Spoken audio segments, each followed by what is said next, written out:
우리 주 예수 그리스도의 은혜를 너희가 알거니와 부요하신 이로써 너희를 위하여 가난하게 되심은 그의 가난함으로 말미암아 너희를 부요하게 하려 하심이라. 아멘. 은혜로우신 하나님 감사합니다. 예수 그리스도를 주시기까지 우리를 사랑하시고 우리에게 복을 주심을 감사합니다. 지난밤도 하나님의 은혜 가운데 우리를 품어주시고 쉼과 단잠을 허락하여 주심 감사합니다. 오늘도 새 아침 주 안에서 말씀으로 기도로 시작하게 하심 감사합니다. 오늘도 온전히 주의 뜻을 깨닫고 순종하고 기뻐하고 동행하는 하루가 되게 하여 주옵소서. 예수님의 이름으로 기도합니다. 아멘. 오늘 우리에게 주신 하나님의 말씀은 베드로전서 3장 1절부터 12절까지 말씀입니다. 오늘 말씀은 서로 사랑하라 이런 제목으로 함께 말씀을 나눕니다. 1절부터 7절까지의 그 내용을 중심으로 말씀을 나누도록 하겠습니다. 여기 보면 이제 결혼 생활에 대한 그런 권면, 부부에 대한 그런 권면을 담고 있습니다. 우리의 인생 가운데 이제 그 결혼이라는 어떤 특별한 제도가 있죠. 이걸 누가 생각했을까? 전 완전히 사실은 남이잖아요. 부모도 다르고, 배경도 다르고, 자라온 환경도 다르고, 생각도 다르고, 가문도 다르고, 이게 다 모든 것이 다른데 전혀 다른 사람이 만나서 서로 사랑하게 됨으로써 한 가정을 이루고 부부를 이루게 되죠. 그런데 그러면은 이 부부가 되면 세상에 누구보다도 가깝고 서로 위안을 받고 서로 힘이 되고 한 몸이 되는 그런 신비한 그러한 그런 가정을 꾸미게 됩니다. 그런 걸 보면은 이걸 어떻게 이런 것이 가능할까? 근데 이 부부 그리고 가정은 누구의 계획일까요? 누구의 디자인일까요? 바로 하나님의 그런 디자인이요. 하나님의 계획인 거죠. 아주 신비한 그런 관계입니다. 전혀 연관성이 없는 사람이 하나가 되고 세상에 누구도 없는 그러한 나의 반쪽이다 그렇게 이야기하잖아요. 그래서 내 몸과 같이 서로 사랑하는 또 부부가 된다는 건 어떤 가정의 기초가 되는 거잖아요. 근데 그 부부를 향하여서 오늘 이제 베드로가 또 권면을 주고 있습니다. 1절부터 상당히 긴 내용 6절까지는 이제 아내들에게 주는 그런 권면이 있죠. 권면의 내용은 무엇입니까? 이제 1절에 보면 남편에게 순종하라. 이제 어디까지 순종을 하냐? 이제 그 남편이 하나님을 잘 섬기고 의롭고 하나님을 의지하고 하나님을 두려워하고 그런 사람뿐만 아니라 하나님을 알지 못하는 사람에게까지도 순종을 하라. 그렇게 권면하고 있어요. 그 이유는 무엇이냐? 곧 이제 그 사람이 남편이 그 부인의 이 하나님을 사랑함으로써 섬기고 순종하는 그 행동으로 말미암아서 깨닫게 하고 하나님을 알게 하고 그래서 그가 하나님을 만날 수 있도록 구원받도록 하기 위함이다. 1절에서 그렇게 이야기하고 있죠. 같이 한번 읽어봅니다. 시작. 아내들아 이와 같이 자기 남편에게 순종하라. 이는 혹 말씀을 순종하지 않는 자라도 말로 말미암지 않고 그 아내의 행실로 말미암아 구원을 받게 하려 함이니. 거기에 이제 말씀을 순종하지 않는 자라도 이 말은 이제 하나님을 아직 받아들이지 못한 자라 할지라도 정성껏 순종함으로 섬기고 봉사하고 인내하고 긍휼히 여겨라. 곧 이제 사람을 변화시키는 것, 사람의 마음의 문을 여는 것, 그것은 무엇일까요? 어떤 힘도 아니고 논리도 아니고 바로 뭘까요? 정말로 어떤 사랑이 담긴 섬김과 인내와 긍휼이 결국은 그 사람의 마음을 여는 것이죠. 우리 자신도 변화시키는, 우리를 새롭게 하고 결단하게 하고 헌신하게 하는 것은 무엇일까요? 바로 예수님의 인내와 사랑과 섬김을 우리가 깨닫게 될 때 우리의 마음이 열리는 것이고, 내가 예전엔 미처 몰랐습니다. 그 하나님이 나를 얼마나 사랑했는가. 우리가 그 사랑을 깨닫게 될 때 우리의 마음이 열리는 거죠. 자녀도 마찬가지입니다. 자녀도 깨닫지 못하다가 언제 철이 듭니까? 부모가 나를 사랑한다는 것을 깨닫게 되고 나를 위해서 얼마나 희생하고 있다는 것을 알게 될 때 마음이 열리고 그 철이 든다고 하잖아요. 그러니까 철이 든다는 것은 어떤 분이 그렇게 이야기를 하더라고요. 철이 든다는 것은 부모님의 사랑을 깨닫는 거다. 부모님의 희생을 깨닫게 되는 것이다. 일리가 있다고 생각이 돼요. 그런데 영적으로도 우리가 철이 든다는 건 뭘까요? 나를 향한 하나님의 사랑을 깨닫는 거예요. 그리고 예수님의 그 희생을 내가 깨닫는 거예요. 그런데 우리가 그 사랑받은 자로서 이제 하나님을 알지 못하는 그 남편에게 이르기까지 순종을 해라. 이건 단지 꼭 남편뿐만 아니라 우리가 누군가를 대할 때 믿는 자로서, 하나님을 아는 자로서 이제 우리의 관심사는 이 부부관계도 마찬가지고 다른 사람들하고 인간관계도 마찬가지고 나한테 좋은 것, 이익되는 것, 유익이 되는가 안 되는가 그 기준을 능가해서 이제는 그 사람이 하나님을 만나도록 돕는 그러한 관점을 가져야 된다. 그 권면을 지금 이야기하고 있는 것입니다. 왜냐하면 사람들은 우리가 말하는 그 말보다도 무엇을 본다는 거예요? 바로 행실을 본다. 행동을 본다. 삶을 본다. 그래서 우리 성도들의 삶은 하나님을 기뻐합니다. 하나님을 찬송합니다. 찬양한다고 말은 하는데 일상 속에서는 항상 원망, 불평, 짜증, 불안, 두려움, 염려, 근심 한다면 어떻게 되겠어요? 다른 사람들이 봤을 때는 그 찬양하는, 교회에서 찬양하는 찬송가 부르는 그 모습을 보겠어요? 찬양대 서가지고 그냥 막 찬양하는 그 모습을 보겠어요? 일상 가운데에서 그의 입술에서 나오는 그걸 더 신뢰하겠어요? 그러니까 우리가 이 예배 드리고 하나님을 찬양 드리는 그것도 중요하지만 일상이 바탕이 된 예배가 돼야 된다는 거죠. 그래서 우리의 삶 가운데에서 진심으로 하나님을 찬양하고 기뻐하고 즐거워하고 그 모습이 인위적이지 않고 자연스럽게. 그래서 성도의 삶은 마치 부모의 삶도 마찬가지죠. 부모의 믿음과 부모의 신앙과 하나님을 향한 그 마음이 자녀들에게는 무엇과 같아요? 아주 투명한 책과 같아요. 그러니까 이제 자녀들이 때때로 그런 이야기가 간혹 그냥 지나가는 이야기로 있죠. 교회의 모습과 교회에서의 어떤 권사님의 모습과 집에서 엄마의 모습이 조금 다르다. 아빠의 모습이 교회에서 모습과 집에서 모습이 좀 다르다. 물론 이제 조금씩 다를 수도 있겠죠.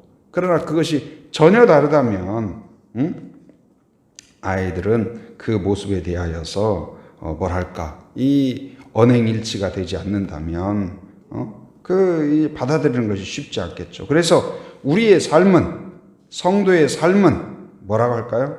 투명한 책과 같다. 열린 교과서와 같다. 마치 어항 속에 이 금붕어가 돌아다니듯이 우리는 겉만 포장하고 겉만 보이는 사람이 아니라 우리 안에 계신 그 예수님이 다스리고 인도하고 가르치고 그것을 따름으로써 사람들에게 우리의 마음속을 보여주는, 우리의 삶을 보여주는 그 자체가 강력한 전도가 된다. 그걸 지금 가르쳐주고 있는 것입니다.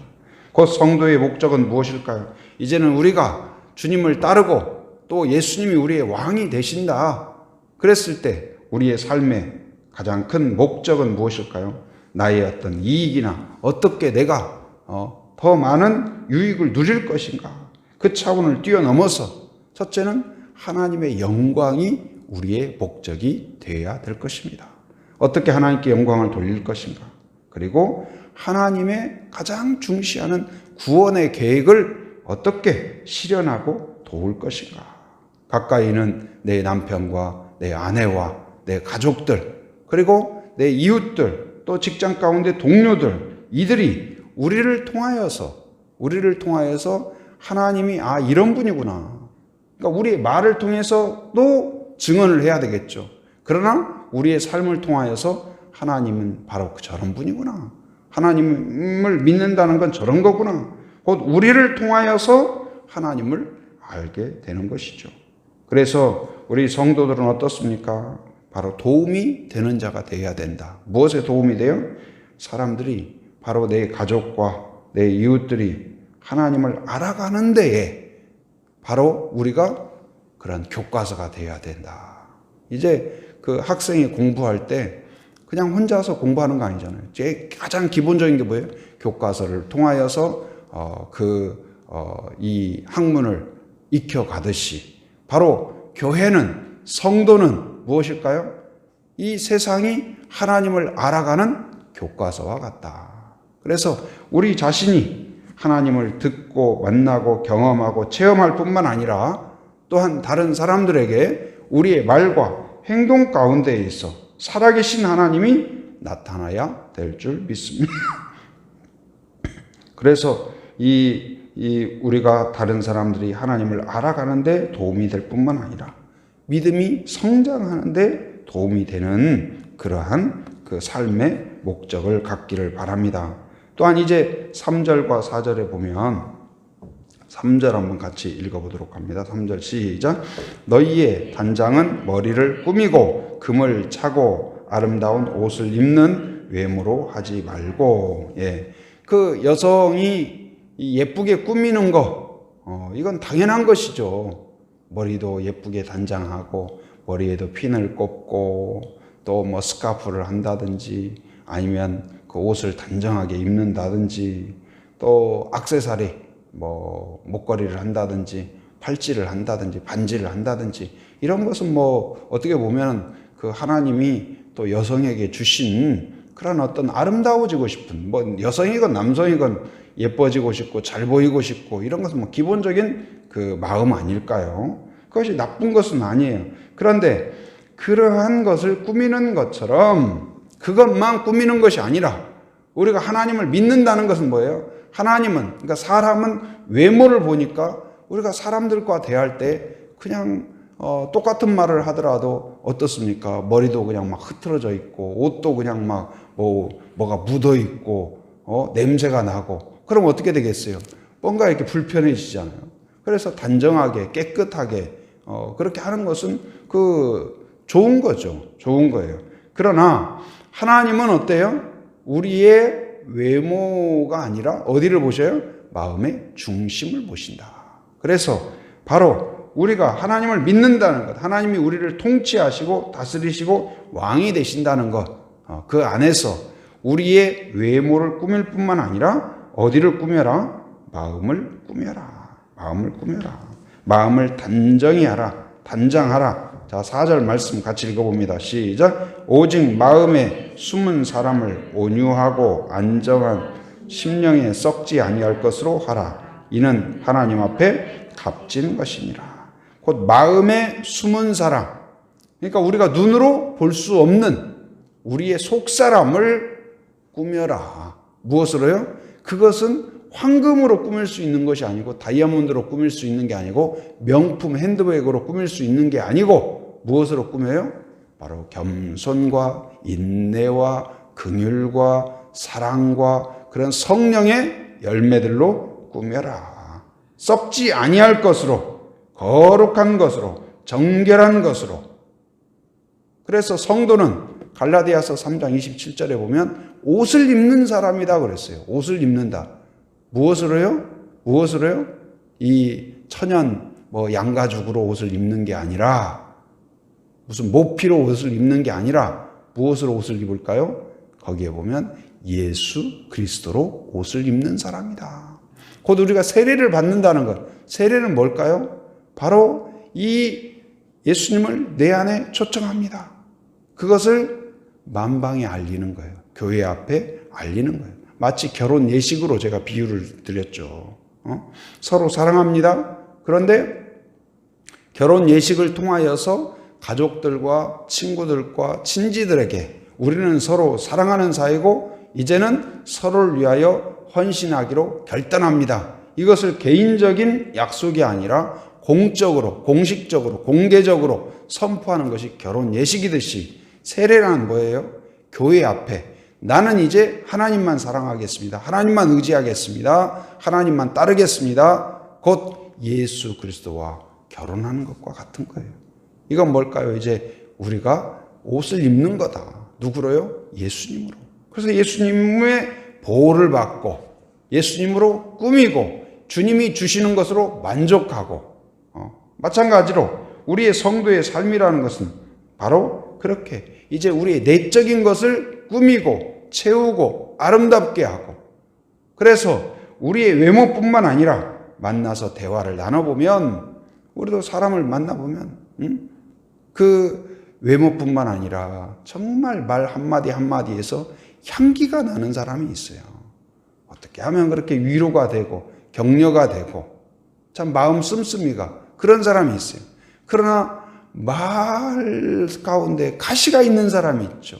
하는 말마다 상처가 되고 가시 쿡 찌르는 상처뿐만 아니라 아주 이렇게 갈고리처럼 그래가지고 그냥 그 사람하고 이 대화 나누고 나면은 다 시험 들어가지고 교회 나오네 안 나오네 어쩌네 그래서는 안 된다는 거죠.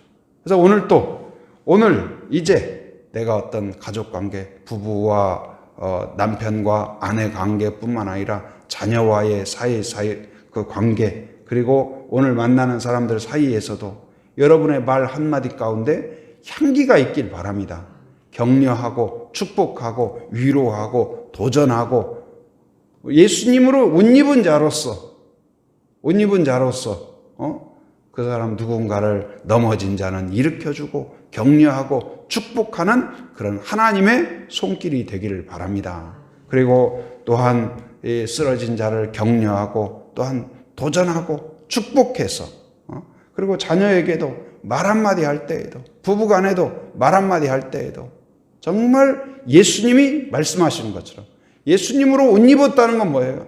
주님이 내 안에 주인이 되시고 주님이 말씀하시는 것처럼 하나님이 격려하는 것처럼 그렇게 축복하고 위로하고 도전하고 그래서 우리의 입술에서 우리의 행동에서 우리의 삶에서 하나님이 나타나고 그리스도의 향기가 나타나는 그러한 성도가 되기를 주님의 이름으로 축원합니다.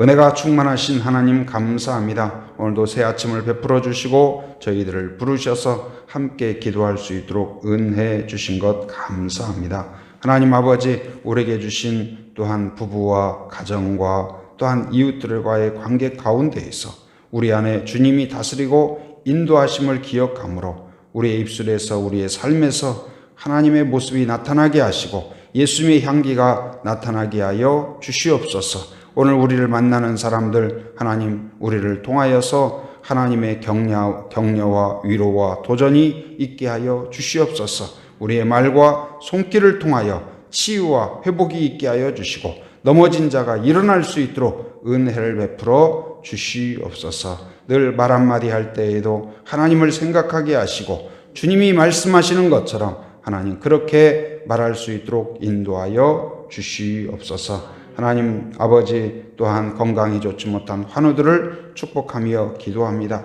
그 연약함 가운데 상한 갈 때도 걱지 아니하시는 하나님께서 찾아와 주시고 만져주시고 치료해 주시고 회복하여 주시옵소서. 암이 치료되게 하여 주시옵소서. 골절된 부분이 회복되게 하여 주시옵소서. 교통사고의 후유증 가운데에서 하나님 건강하게 회복되도록 은혜를 베풀어 주시옵소서. 또한 코로나의 상황 가운데 성도들 믿음이 약해지지 않게 하시고 더 하나님을 의지하고 하나님과 더 깊은 교제를 갖고 말씀과 동행하는 성도들이 되게 하여 주시옵소서. 또한 코로나가 하나님 전국적으로 더 극성을 부리고 있습니다. 하나님 여러 가지 쉽지 않은 상황이나 하나님 모든 성도들 또한 온 국민이 지혜롭게 한마음 되어서 잘 극복하게 하여 주시고 하나님 의료진들과 또한 담당자들에게 지혜를 주셔서 모든 상황들을 현명하게 잘 분별하고 판단할 수 있도록 인도하여 주시옵소서. 이제 성탄을 맞이합니다. 하나님 우리가 진지한 마음으로 사모하는 마음으로 동방박사들과 같이 진정으로 예수님을 발견하고 깨닫고 만나고 섬기고 경배하는 그러한 절기가 되게 하여 주시옵소서. 하나님 오늘 또 새벽을 깨우며 함께한 성도들을 특별한 은혜로 하나님께서 만나주시고 하나님께서 응답하여 주시고 간구와 기도를 들어주시옵소서. 하나님 아버지 또한 기도합니다. 삶의 현장에 살아가는 모든 성도들 오늘 또 용기를 주시고 힘을 주시고 담대함을 주시고 승리하는 하루가 되게 하여 주시옵소서. 하나님 아버지 주님 또 아버지 이제 대학 입시를 또 취업을 준비하고 있는 청소년과 청년들을 기억하여 주시고 앞길을 열어주시며 좋은 결과 좋은 응답 허락하여 주시옵소서. 해외에 육지에 군에 있는 가족들 자녀들 성도들을 기억하여 주시고 오늘 또 하나님 승리의 함성이 있게 하시고 오늘 또 하나님의 은혜를 고백하는 은혜의 소식이 있게 하여 주시옵소서. 지금은 우리 주 예수 그리스도의 은혜와 하나님의 풍성하신 사랑과 성령의 교통하심 인도하심의 역사가 오직 예수 그리스도의 향기가 되기로 결단하며 사모하는 한 사람 한 사람 머리 위에 가정 위에 일터 위에 사역 위에 지금으로부터 영원토록 함께 하시기를 간절히 축원하옵나이다. 아멘.